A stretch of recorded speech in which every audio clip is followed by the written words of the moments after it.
tell you a little about myself, if you don't mind indulging me in that, how I ended up here today.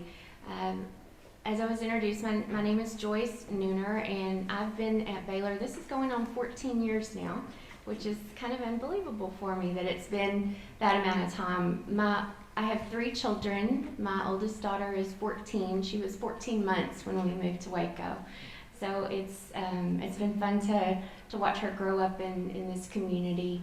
I have a daughter, Addie, that's 11, and my youngest is Trammell, my baby boy. He's 9. A little bit of my story and why I'm even involved with Cradled. Why Cradled has kind of evolved to the place that it has evolved. When my daughter Emery was about 3.5 years old, my daughter Addie was 3 months old, we found out we were going to have another baby. Well, 3-month-old fussy baby is not always the time that you think, oh yeah, let's go ahead and have another one. I'm completely sleep deprived. Sure thing. So it was a surprise, to say the least, but I am faculty here at Baylor in Child and Family Studies in the Department of Family and Consumer Sciences. And my area of specialty or focus, I hesitate to use the word expertise because I'm learning every single day, is infant development. So you would think I would have planned things. Well, life doesn't always go as planned. So here we are with the 3-year-old, with the 3-month-old, and going to have another baby. I'm not the greatest pregnant person in the world. I'm sick usually the entire time. But I wasn't this time. It was amazing, like that story that people tell about how they feel good when they're pregnant, they have energy. I thought, that does not exist. Surely you are all telling me that. Never experienced it until this pregnancy.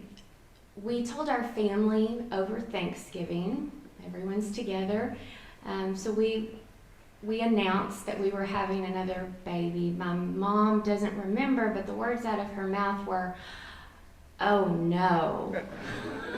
Now my mom loves grandchildren. Like her world revolved around us, and her world revolves around her grandchildren. And when my mom's words are, "Oh no," that doesn't bring confidence to the surface for sure. I was on tenure track, and I have these other little ones. And I remember holding Emery by the hand one day and Addie on my hip, and we're walking into the Piper Center, which is our laboratory school, and Emery looks up at me and she goes, "Mommy, how are you going to even do this?" And I cried because emotions are running high, and I said, "I don't know. I don't know how we're going to do this." But quickly, my husband and I adjusted to this idea that, okay, there's going to be another baby, and that baby's due date's pretty darn close to the due date of the other 3. So I'm going to have 3 babies that all have birthdays around May. That's going to be fun and exciting, right? Well, things are trucking right along. Pregnancy is going great. I'm feeling rather good. Highlight of first semester passes by, everything's good.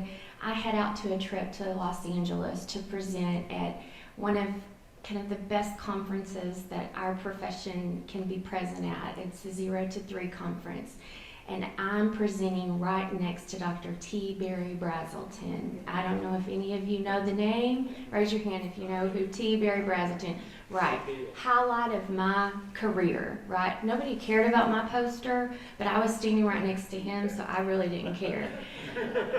So excited. I came back to town and had a regular doctor's appointment the next Monday after being right next to Dr. T. Barry Brazelton for a weekend, right? And there was no heartbeat. I was in the 2nd trimester. We were past the risky time. And my husband wasn't with me at the appointment because this is 3rd time around, and this is just a regular checkup. He works in Georgetown, so he has an hour commute. So I was by myself, and when I got the news, I thought, surely this cannot be the case, right? Surely they'll come back in, another doctor will check. So it happened. Came back in, another doctor checked. There was no heartbeat. My doctor is a phenomenal physician, and she comforted me. I cried, and it wasn't crying. It was ugly crying, folks. I was ugly crying from the doctor's office all the way to the Piper Center, ran in, picked up my youngest, who was 8 months old at the time, almost 9 months old, and just sorrow to the deepest extent.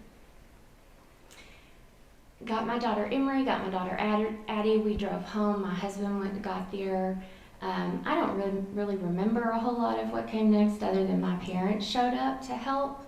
They live about 2 hours away in East Texas. I knew my entire life that my mom had had a loss as well. My mom had a baby. That baby lived for 45 minutes. It was very premature. Born in East Texas in a small hospital. The baby weighed 4 pounds, but there was nothing they could do. I thought my mom was going to be this reservoir of help for me. She said, let me take the girls and you and Eric be together. I had what is called a missed miscarriage. That means my body did not do what my body needed to do, so I had to be induced. I labored, I delivered on the same labor and delivery ward that I had just delivered my daughter Addie on. The difference is when I was leaving the hospital, there was no baby in my arms. The hospital at the time handed me 3 stapled sheets of paper, and I had to ask, can I see the baby?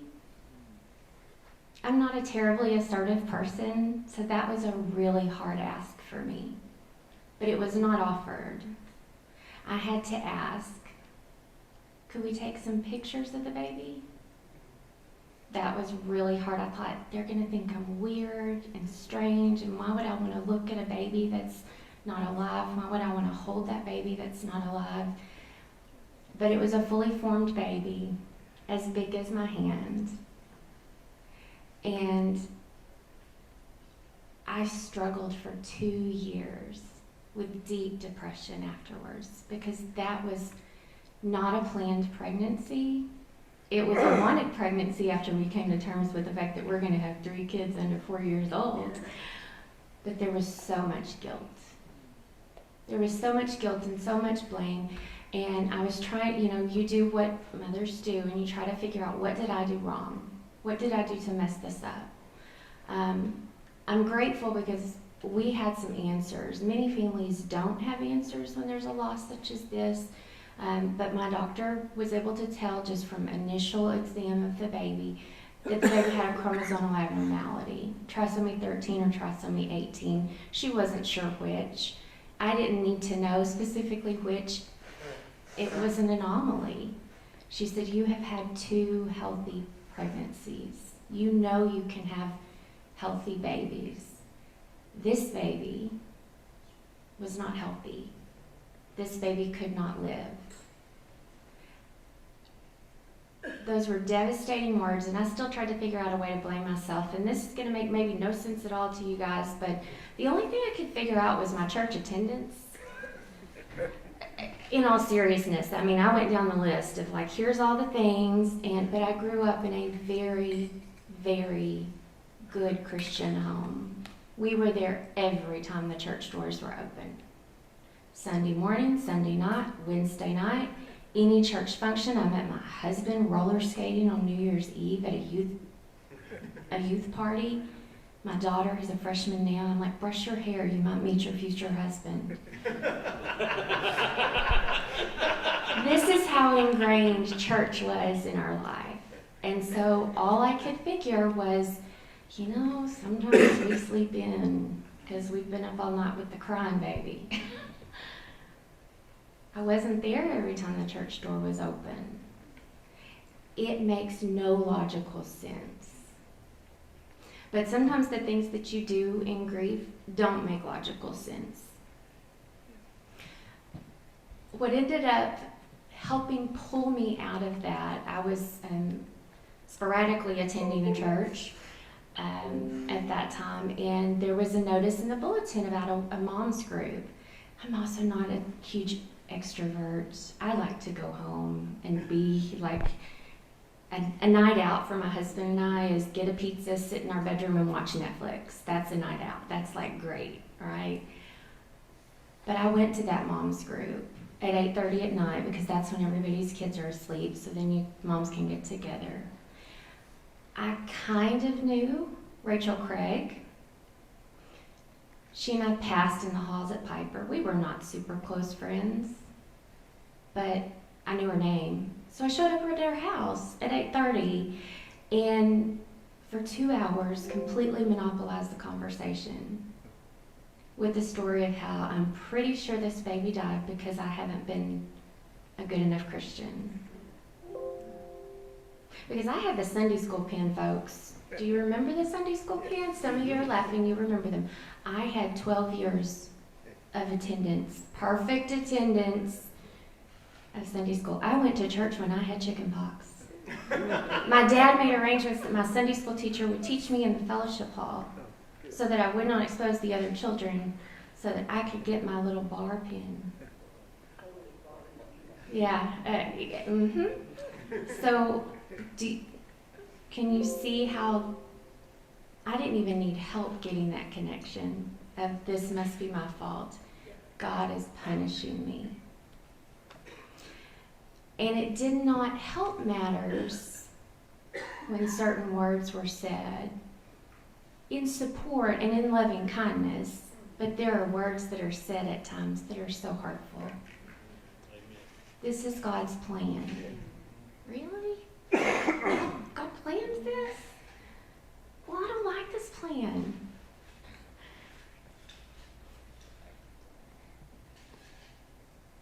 There's good that will come.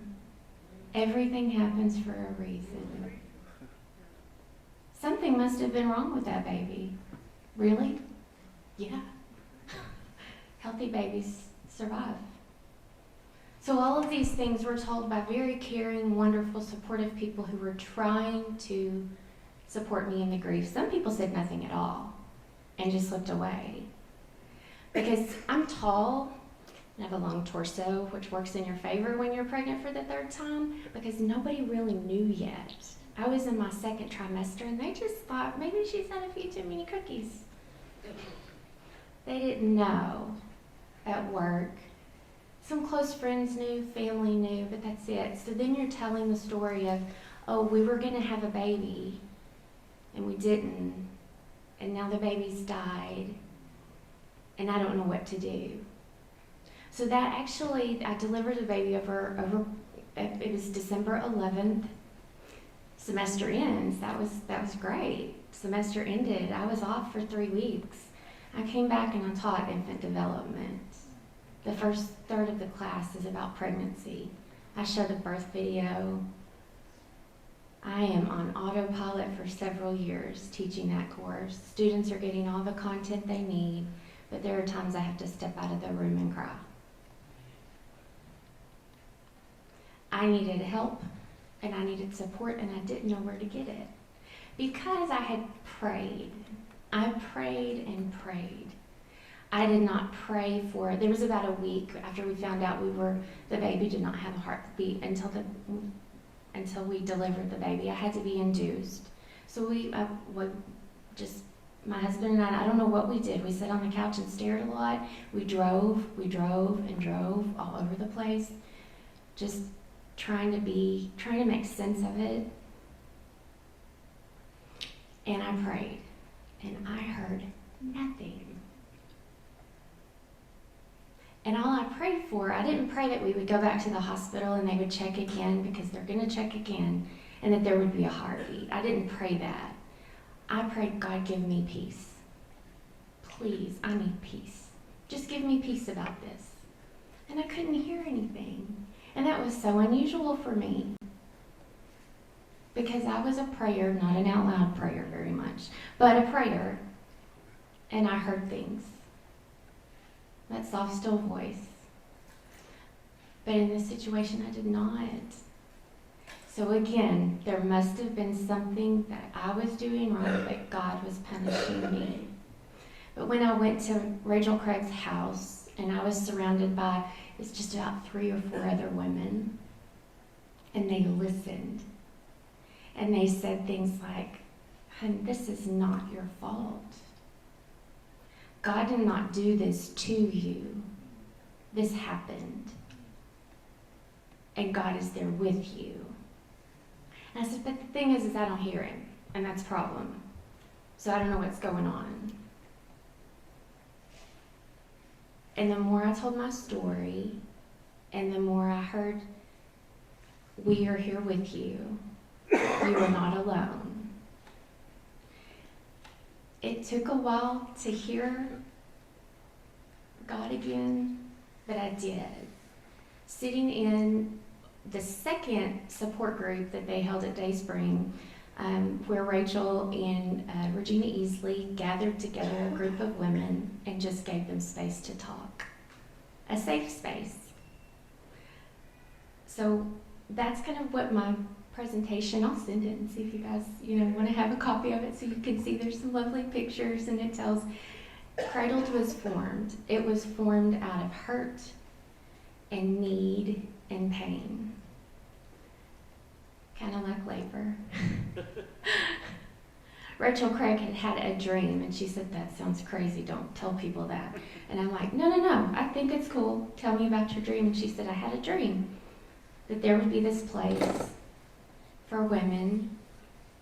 Now it's for families. We have dads, we have grandparents, we have siblings we work with." She was kind of grappling with what to call it, and a friend, she said, "I want these moms to feel like they're being held, like they're being cradled." And her friend said, "That's the name, Rachel." So I came alongside the second support group, and I said, "I don't want to go away." I haven't graduated support group yet. And it just so happened that Regina, her co-leader, was moving, and she needed somebody. I didn't feel qualified, but I felt called. So I have spent, we are an official 501c3 nonprofit since 2011. We run support groups. We do events. October 15th is Infant Loss Remembrance Day. We memorialize the babies who people don't know. We give space for families to talk about those babies, because it makes some people really uncomfortable when you bring it up, because they did not know that child. And so we have had some wonderful families come through that have stayed with us, that have poured in. I have gone to churches and moms groups and scholarly conferences, and I have talked about this organization that I feel called to work with. I'm blessed to be at a place where it aligns with my paid job because Cradled is the calling. I have gotten to tell students in my infant and toddler development class that this happens to 1 in 4 women. Look beside you. Look in this room of 25. Some of you will experience this. I hope not. But the numbers say 1 in 4 women will experience a miscarriage. I have had students text me, message me on social media years after they've graduated, because they knew, here's a place I can tell somebody, I can talk about this. It breaks my heart to hear from them that is a safe place that I can share, because when else do you talk about it? You don't really until it happens. I encourage you to be that place that your congregants can come to, or your organization, or wherever it is that you're serving, that you will have a listening ear, because that's the biggest thing that we hear from families is, I just want to be able to talk about my baby and people not getting uncomfortable and weird and want to leave. They want to share. People grieve in lots of different ways. They are changed by this loss. We have several groups of church groups across the area that pour into us. We have a group at the church I attend, a member at, a women's group. Most of the women are 65 up, and they crochet and they knit and they make beautiful little items. That was something that I rolled out of that hospital in that wheelchair with nothing in my hands. So to help people feel like there's something to hold on to. My other children have these tangible things that they've made or done, or a birth announcement. I needed this baby to have that too. It took me 3 years to name the baby. It was a little girl. Once I named her, and it was strange, I was driving in the car and I'm like, this is the baby's name. Her name is Mercy. I prayed for peace, but I got mercy. And it took years to understand that, and I did not need someone to tell me right away that all things will work together for good. But now, December, Mercy would have been 10 years old. Now I understand how all things work together for good. And I don't have to say it to moms that have recently lost. I just have to be there for them. And I have to listen. And Cradled's there because of that. So the biggest takeaway, I hope you leave this room and you know that this exists and you don't turn a blind eye and you think about, what do I do for grieving families in my environment? What do I do? And am I doing that same thing for the families that have this unrecognized loss? You may not know. You may hear it. Don't avoid it. There's some discussion questions, a few more than I was invited to provide. Just like there's a PowerPoint that I tend to, that's the teacher in me. But if you would take a peek at those if you have time. I know I've taken up maybe more than my allotted time. That's another problem I'm working on. It's hard when you're passionate about something and you see an attentive audience that you've got for a few minutes. But please leave here knowing that there are hurting families that you'll be working with, and sometimes those families are invisible. What actions can you do? What things can you do?